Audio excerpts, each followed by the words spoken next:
तो राष्ट्र के मंगल के लिए उस कुर्सी पर एक ऐसा महामानव बैठे जो सबके दिलों में बैठा है। देखो भाई, बातें बहुत होती हैं। मैंने करीब 11 लाख किलोमीटर से ज्यादा की यात्रा हिंदुस्तान भर में की है और 11 करोड़ से ज्यादा लोगों की सभाएं और शिविर किए हैं। भाई, ये कोई प्रायोजित बात मैं नहीं कह रहा हूं।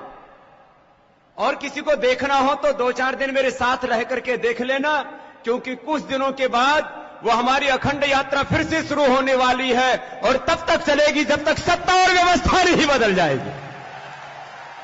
अब तक जो मैंने अनुभव किया वो कुछ शब्द आपसे कहना चाहता हूं। मैंने लाखों नहीं करोड़ों लोगों की सभा की और हर सभा से एक आवाज आती थी कि इस बार तो देश को नरेंद्र मोदी चाहिए। ये मैं अपनी बात नहीं कह रहा हूं। अभी हमारे मीडिया वाले जैसे भी चलाएं वैसे चला लो, हमको कोई आपत्ति नहीं है, लेकिन देश की आवाज को कोई नहीं दबा सकता।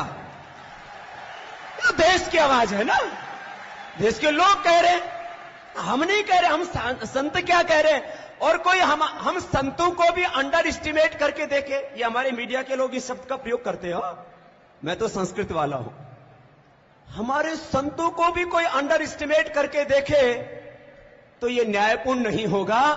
ये संत जो यहीं पर आज विराजमान है, ये जिस दिन संकल्प ले लेंगे, अरे आज 11 करोड़ लोगों का वोट लेकर के एक केंद्र में सत्ता चला रही है पार्टी, ये महापुरुष जिस दिन ठान लेंगे, एक नहीं 5-5 सरकारें बना सकते हैं ऐसी। इतना वोट बैंक इनके पीछे जुड़ा हुआ है, खड़ा हुआ है। अब उसकी दिशा क्या होगी ये अपने आप देश के लोग तय कर लेंगे। इसमें हमको ज्यादा पचड़े में पड़ने की जरूरत नहीं है। और जब जब देश पर कोई संकट आया है, गुजरात ने अपना एक बहुत बड़ा धर्म निभाया है। देश अंधकार में डूबा था तो महर्षि स्वामी दयानंद ने आकर के देश को रोशनी दी, प्रकाश दिया। और जब देश पराधीनता, गुलामी की बेड़ियों में जकड़ा था, तब महात्मा गांधी के तब से पूरा देश खड़ा हुआ। और 565 रियासतों में बटे इस खंड खंड भारत को यदि अखंड करने का यदि किसी ने भागीरथ काम किया तो सरदार वल्लभ भाई पटेल। और आज राष्ट्र जिन चुनौतियों के दौर से गुजर रहा है, उसमें नरेंद्र मोदी भाई एक बड़ी भूमिका निभाएंगे। ये अकाट्य सत्य है। ये मेरी आवाज नहीं, आपकी क्या आवाज है भाई? अरे ये तो थोड़े से लोगों की आवाज यहां सुनाई दे रही है। बोले भारत माता की। तो हमारे पूज्य भाई श्री ने कहा कि ये तो कुर्सी पुकार रही है, बताओ कुर्सी की खोज है। तो ये तो कुर्सी की खोज है। दो महापुरुषों के आशीषों के बाद कुछ आपको सरप्राइज भी देंगे।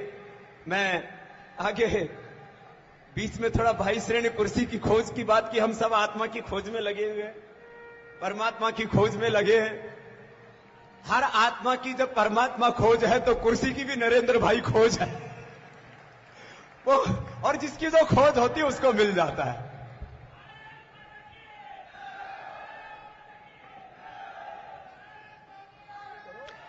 अब भारत माता की वंदे।